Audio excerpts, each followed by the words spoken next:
ಮನೆಯ ಮಗಳಿವಳು ನಮ್ಮ ಪುಣ್ಯವತಿ.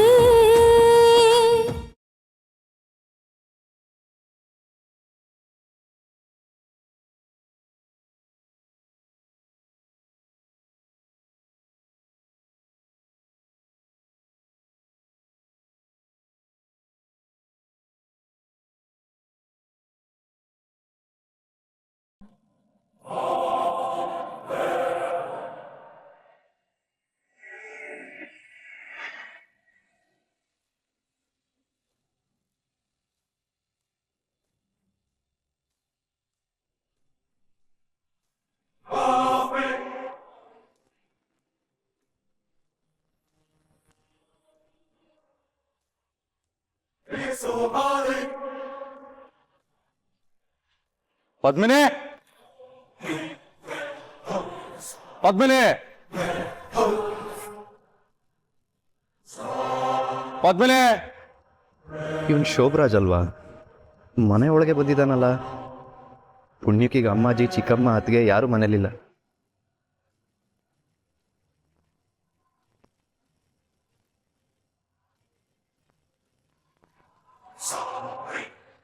ಏಯ್, ಶೋಭರಾಜ್ ತಾನೆ ನೀನು?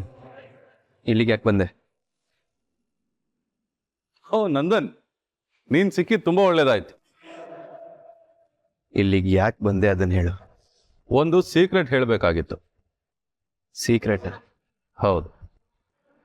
ಅದನ್ನ ಕೇಳಿದ್ರೆ ನಿನಗಾಗಿರೋ ಮೋಸ ನಿನಗೆ ಗೊತ್ತಾಗುತ್ತೆ.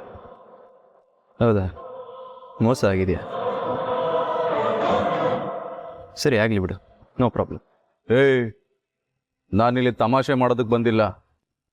ಈ ವಿಷಯ ಕೇಳಿದ್ರೆ ನಿನ್ನ ಜೀವನ ಹಾಳಾಗತ್ತೆ. ನೀನು ಪದ್ಮಿನಿ ಮೇಲೆ ಇಟ್ಟಿರೋ ನಂಬಿಕೆ ಅಲ್ಲೋಲ ಕಲ್ಲೋಲ ಆಗತ್ತೆ. ಪಾಪ, ನಿನ್ಗಾಗಿರೋ ಮೋಸನ ನನ್ನಿಂದ ಸಹಿಸ್ಕೊಳ್ಳೋದಕ್ಕಾಗಲಿಲ್ಲ. ಅದಕ್ಕೆ ಹೇಳೋಣ ಅಂತ ಬಂದಿದ್ದೀನಿ. ಈ ಸತ್ಯದ ಬೆಲೆ 4 ಲಕ್ಷ ಕೊಟ್ಬಿಡು, ಸತ್ಯ ಹೇಳ್ತೀನಿ. 4 ಲಕ್ಷ ಬೇಕಾ? ಸತ್ಯ ಹೇಳ್ತೀಯ? ನನಗೆ ಯಾವ ಸತ್ಯ ಕೇಳೋ ಇಂಟ್ರೆಸ್ಟು ಇಲ್ಲ. ಏನು ಪದ್ಮಿನಿನ ಬ್ಲ್ಯಾಕ್ ಮೇಲ್ ಮಾಡ್ದಂಗೆ ನನ್ನೂ ಮಾಡ್ಬೋದು ಅನ್ಕೊಂಡ್ಯಾ? ನನಗೆಲ್ಲ ಗೊತ್ತು, ಹೊರಡಿಲಿಂದ. ಬ್ರದರ್, ನೀನೇನು ಅನ್ಕೊಂಡಿದ್ಯಾ? ನಾನು ಬ್ಲ್ಯಾಕ್ ಮೇಲ್ ಮಾಡ್ತಾ ಇದ್ದೀನ? ನಾನು ಪದ್ಮಿನಿ ಜೊತೆ ಹಾಗೆ ನಡ್ಕೊಳ್ಳೋದಕ್ಕೆ ಒಂದು ಕಾರಣ ಇದೆ. ಅವಳು ನನಗೆ ಮೋಸ ಮಾಡಿದಾಳೆ. ಈ ಪದ್ಮಿನಿ ನೀನ್ ತಿಳ್ಕೊಂಡಾಗಿಲ್ಲ, ಬೇರೆ ಥರನೇ ಇದ್ದಾಳೆ. ಆಕ್ಚುಲಿ ಹೆಣ್ಮಕ್ಳು ಅಂದರೆ ನನಗೆ ತುಂಬ ಗೌರವ, ಕನ್ಸರ್ನ್ ಇದೆ. ಅದಕ್ಕೆ ನಾನು ಪದ್ಮಿನಿಗೆ ಹೆಲ್ಪ್ ಮಾಡೋದಕ್ಕೆ ಹೋದೆ. ಆದರೆ ಅವಳು ನನಗೆ ಪಂಗನಾಮ ಹಾಕಿದ್ಲು. ಬಿಡು, ಇದನ್ನೆಲ್ಲ ನಿನ್ಗೆ ಡೀಟೇಲ್ ಆಗಿ ಹೇಳ್ತೀನಿ. ನೋಡ್ ಶೋಭರಾಜ್, ನನಗೆಲ್ಲ ವಿಷಯ ಗೊತ್ತಿದೆ.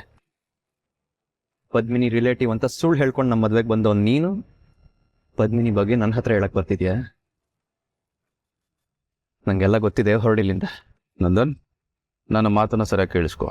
ನೋಡು ಶೋಭರಾಜ್, ಇವಾಗ ಮನೆಗೆ ಯಾರೋ ಬರ್ತಾ ಇದ್ದಾರೆ. ನೀನು ಇಲ್ಲಿದ್ರೆ ಪ್ರಾಬ್ಲಮ್ ಆಗುತ್ತೆ. ನಿನ್ನ ಜೊತೆ ಬೇಕಾದ್ರೆ ಫೋನಲ್ಲಿ ಮಾತಾಡ್ತೀನಿ, ಈಗ ಹೊರಡು. 1 ನಿಮಿಷ ನಾನು ಹೇಳೋದನ್ನ ಕೇಳಿಸ್ಕೊ. ಆ ಪದ್ಮಿನಿ ನಿನಗೂ ನಿಮ್ಮ ಮನೆಯವ್ರಿಗೂ ಎಷ್ಟು ಮೋಸ ಮಾಡಿದಾಳೆ ಗೊತ್ತಾ? ಅದನ್ನ ನೀನು ಕೇಳಿಸ್ಕೊಂಡ್ರೆ ಓಹೋ, ಚೆಂದುಳ್ಳಿ ಚೆಲುವೆ ಪದ್ಮಿನಿಯವರು ಅವತ್ತು ನನಗೆ ಚಲ್ಲೆ ಹಣ್ಣು ತಿನ್ನಿಸಿ ಓಡ್ ಬಂದ್ರಿ ಅಲ್ವಾ? ಈಗ ನಾನು ನಿನ್ನ ಚರಿತ್ರೆ ಹೇಳೋದಕ್ಕೆ ನಿಮ್ಮ ಮನೆ ಹತ್ರ ಬಂದಿದ್ದೆ. ಏಯ್, ಪದ್ಮಿನಿ ಹೆಸರು ನಿನ್ ಬಾಯಲ್ಲಿ ಬರಬಾರ್ದು. ಇನ್ನೊಂದ್ಸಲ ಪದ್ಮಿನಿಗೆ ಫೋನ್ ಮಾಡೋದಾಗ್ಲಿ ಮನೆ ಹತ್ರ ಬರೋದಾಗ್ಲಿ ಮಾಡಿದ್ರೆ ನಾನೇನ್ ಮಾಡ್ತೀರೋ ನನಗೆ ಗೊತ್ತಿಲ್ಲ. ಹೋಗ್.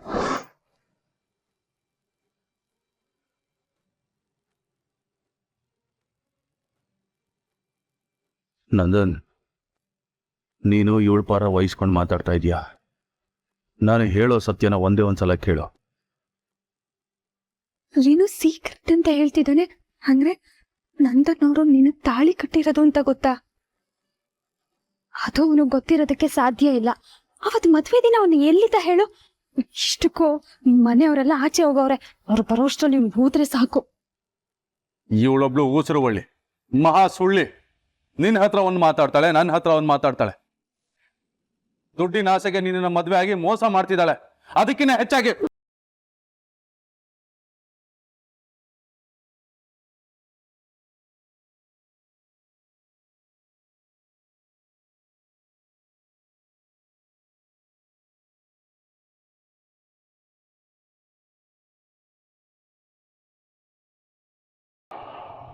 ಅಲ್ಲ, ಸರಿಯಾಗಿ ದೇವ್ರ ದರ್ಶನ ಮಾಡಕ್ ಬಿಡದೆ ಗಡಿ ಬಿಡಿಲಿ ಕರ್ಕೊಂಡ್ ಬಂದ್ಬಿಟ್ರಲ್ಲ. ಅಮ್ಮಾಜಿ ನಮಗೋಸ್ಕರ ಕಾಯ್ತಾ ಇರ್ತಾರೆ, ಬೇಗ ಹೋಗ್ಬೇಕು. ಈ ಮನೇಲಿ ಸ್ವಲ್ಪ ಹೊತ್ತು ದೇವಸ್ಥಾನ ನೆಮ್ಮದಿಯ ಕಾಲ ಕಳಿಯೋದಿಕ್ಕೂ ಸ್ವತಂತ್ರ ಇಲ್ಲ ನೋಡಿ. ಜಯ, ಅರ್ಥ ಮಾಡ್ಕೋ. ಅಮ್ಮಾಜಿ ರಸ್ತೆಯಲ್ಲಿ ನಮಗೋಸ್ಕರ ಕಾಯ್ತಾ ಇದ್ದಾರೆ. ಇವತ್ತು ಮನೆಗೆ ಯಾರೋ ಗೆಸ್ಟ್ ಬರ್ತಾರಂತೆ. ಅಮ್ಮಾಜಿ ಯಾವುದೋ ಮೀಟಿಂಗ್ ಹೋಗಿದ್ರು. ಮನೆಗೆ ಹೊರಡೋಣ ಅಂತ ನೋಡಿದ್ರೆ ಅವ್ರ ಕಾರ್ ಟೈರು ಪಂಚರ್ ಆಗಿತ್ತು. ಅದಕ್ಕೆ ನನಗೆ ಬೇಗ ಬಾರೋ ಅಂತ ಫೋನ್ ಮಾಡಿದ್ರು. ನಾನು ನಿನಗೆ ಬೇಗ ಹೊರಡು ಅಂತ ಗಡಿ ಬಿಡಿ ಮಾಡಿದೆ ಅಷ್ಟೇ. ಹೀಗೆ ಮುಖ ಗಂಟು ಹಾಕೊಂಡಿರ್ಬೇಡ, ನೋಡೋಕೆ ಚೆನ್ನಾಗಿ ಕಾಣಲ್ಲ. ನೋಡಿ, ನಿಮ್ಗೆ ಹೇಗ್ ಬೇಕೋ ಹಾಗೆ ನನ್ನನ್ ಕಂಟ್ರೋಲ್ ಮಾಡ್ತೀರಾ. ಯಾಕೇಳಿ, ಈ ಮನೇಲಿ ನನ್ನನ್ ಬಿಟ್ರೆ ನಿಮ್ ಮಾತು ಕೇಳೋರು ಯಾರು ಇಲ್ವಲ್ಲ. ನೀನಾದ್ರೂ ಕೇಳ್ತೀಯಲ್ಲ. ಸ್ವಲ್ಪ ಬೇಗ ನಡಿಯಪ್ಪ.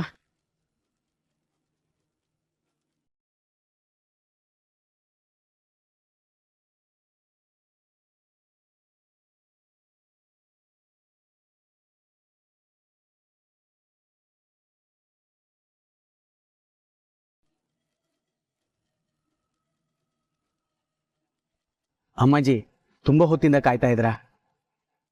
ಹಾಗೇನಿಲ್ಲ ನರೇಂದ್ರ, ನನ್ನಿಂದಾಗಿ ನೀವು ದೇವಸ್ಥಾನಕ್ಕೆ ಹೋಗೋದಕ್ಕೆ ಸ್ವಲ್ಪ ಗಡಿಬಿಡಿ ಆಯ್ತು ಅನ್ಸತ್ತೆ ಅಲ್ವಾ ಜಯಂತಿ?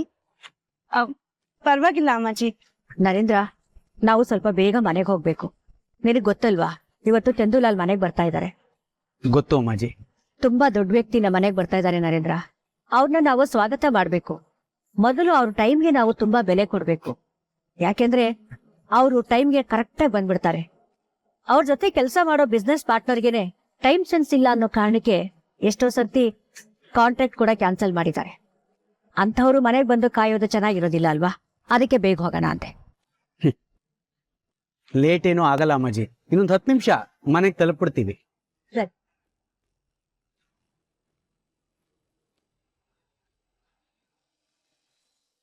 ಪದ್ಮಿನಿ ಬಗ್ಗೆ ಮಾತಾಡೋ ಯೋಗ್ಯತೆ ನಿನಗಿಲ್ಲ. ನೀನೇನೋ ನನಗೆ ಇವಳ ಬಗ್ಗೆ ಹೇಳೋದು?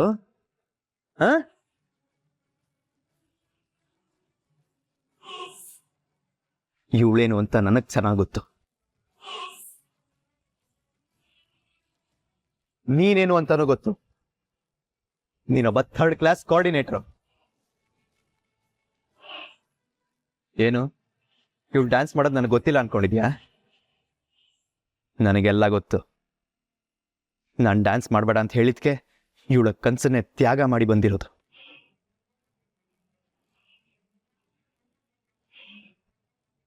ಆದ್ರೆ ನೀನು ದುಡ್ಡು ಆಸೆ ತೋರಿಸಿ ಇವಳನ್ನ ನಿನ್ ಕಡೆಗೆ ಹೇಳ್ಕೊಳಕ್ ನೋಡ್ದೆ. ಇವಳು ಒಪ್ಲಿಲ್ಲ ಅಂತ ಗೊತ್ತಾದ ತಕ್ಷಣ ಬ್ಲ್ಯಾಕ್ ಮೇಲ್ ಮಾಡಕ್ ಶುರು ಮಾಡಿದೆ. ಇವ್ರ ಅಪ್ಪಗೆ ದುಡ್ಡಿನ ಅವಶ್ಯಕತೆ ಇದೆ ಅಂತ ಗೊತ್ತಾಗಿ ಸಹಾಯ ಮಾಡೋ ನಾಟಕ ಮಾಡಿ ಮದ್ವೆ ದಿನಾನ ಇವಳ ಡ್ಯಾನ್ಸ್ ಶೋಗೆ ಕರ್ಕೊಂಡು ಹೋದೆ ಅಲ್ವಾ?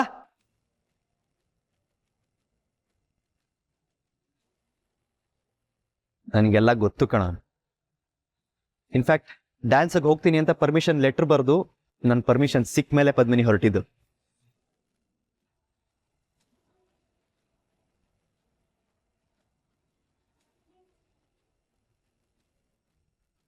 ಪದ್ಮಿನಿ ನನ್ನ ಹತ್ರ ಏನು ಮುಚ್ಚಿಟ್ಟಿದೆ. ಆದ್ರೆ ನೀನ್ ಮಾಡಿದ ಕೆಲಸದಿಂದ ಎಂತ ದೊಡ್ಡ ಅನಾಹುತ ಆಗಿದೆ.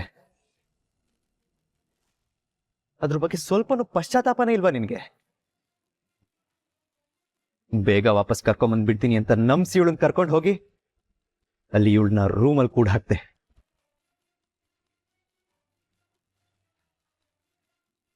ಪದ್ಮಿನಿ ತಾನು ಬರೋ ತನಕ ಪೂರ್ವಿ ತನ್ನ ಜಾಗದಲ್ಲಿ ಕೂತಿರ್ಲಿ ಅಂತ ಪೂರ್ವಿ ಗುಂಗಟ್ ಹಾಕ್ಸ್ಬಿಟ್ಟು ಹೋಗಿದ್ಲು.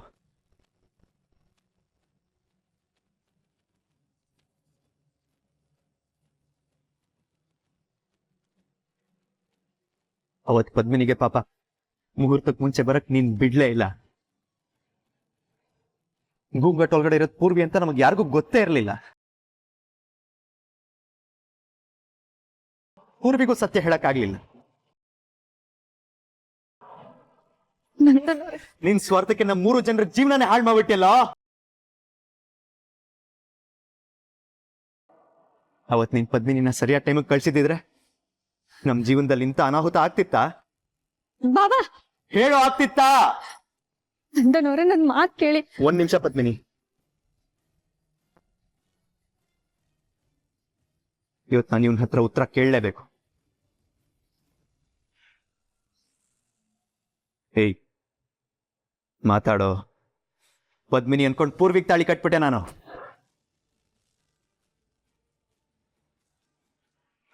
ಇದಕ್ಕೆಲ್ಲ ನೀನೇ ಕಾರಣ. ಹೇಳು, ಇದನ್ನೆಲ್ಲ ನೀನ್ ಸರಿ ಮಾಡ್ತೀಯಾ?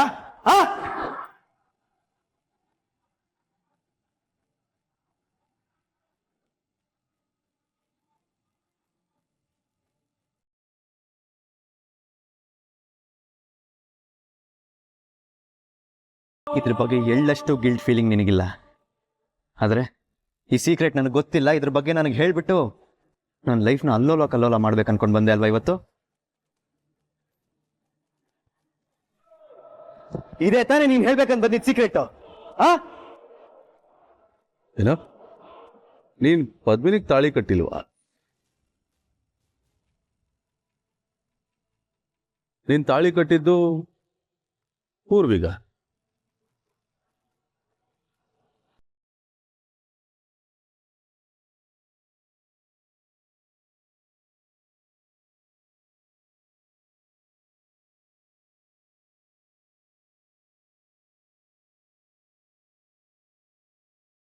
ನಂದನ್, ಇದೆಲ್ಲ ನಿಜನಾ? ನಿಜವಾಗ್ಲೂ ಎಲ್ಲ ನಡೆದಿದ್ಯಾ? ಈ ವಿಷಯ ಎಲ್ಲ ನನಗೆ ಈಗಲೇ ಗೊತ್ತಾಗ್ತಾ ಇರೋದು.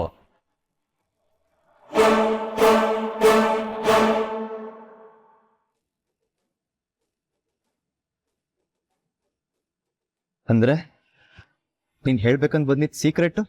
ಅಯ್ಯೋ ನಂದನ್, ಪದ್ಮಿನಿ ಡ್ಯಾನ್ಸ್ ಮಾಡ್ತಾಳೆ, ಪದ್ಮಿನಿ ರಿಯಾಲಿಟಿ ಶೋಗೆ ಪಾರ್ಟಿಸಿಪೇಟ್ ಮಾಡಿದ್ದಾಳೆ. ಮದುವೆ ದಿನನೂ ನನ್ನ ಜೊತೆ ಡ್ಯಾನ್ಸ್ ಮಾಡೋದಕ್ಕೆ ಹೊರಗಡೆ ಬಂದಿದ್ಲು ಅಂತ ಹೇಳೋದಕ್ಕೆ ಬಂದೆ. ಆದ್ರೆ ನೀನು ಇಂಥ ದೊಡ್ಡ ಸೀಕ್ರೆಟ್ ಅನ್ನ ಬಾಯ್ ಬಿಟ್ಬಿಟ್ಟಲ್ಲ ನಂದನ್.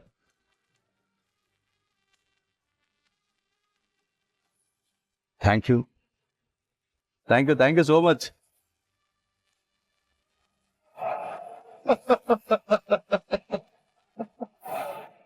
ಅಂದ್ರೆ